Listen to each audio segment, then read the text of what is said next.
lai muna Khanpui Chalfilh Group YMA Inkhawmpui mong durin kan kalamilo ngai hu le mai ti ko muhen kalok tak seta kha hata pandal kan on du do na de po mi pui dim chung jen min lo lo ma khati kha kala tong ai lo ni voi khat ma chu chu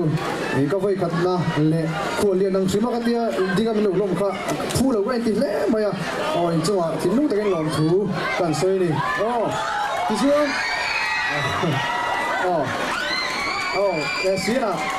cái tiền nó được ta cả chân chỉ là ai ta tu soi tu cái chỉ vậy na kan paisa te kan pe ya cái tiền ka mun ta cái là một vắc ngay lục boka in dang lam le mai ni tu soi tu ai zai cái số tiền paisa te mero te cái chỉ vậy dong no ka ama ro tu soi tu cái chu paisa in dong khan viết cái gì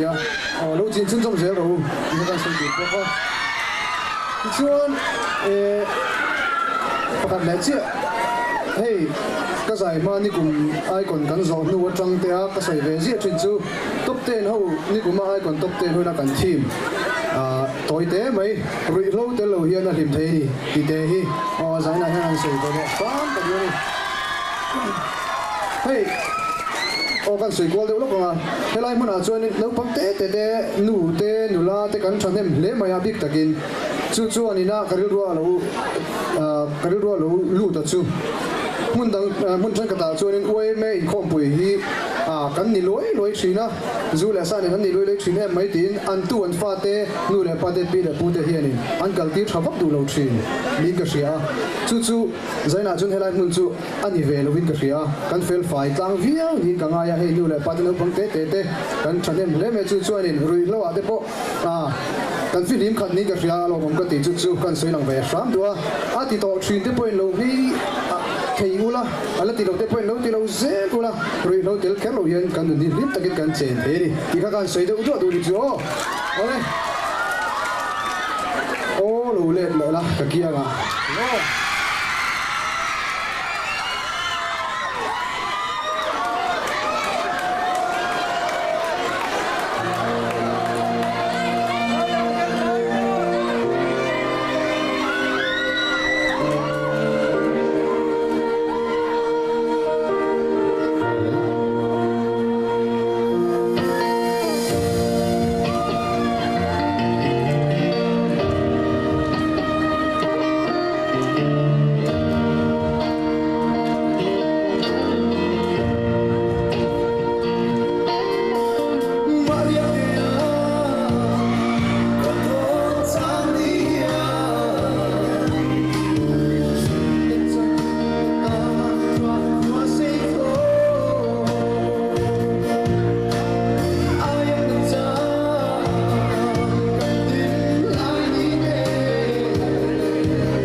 Ê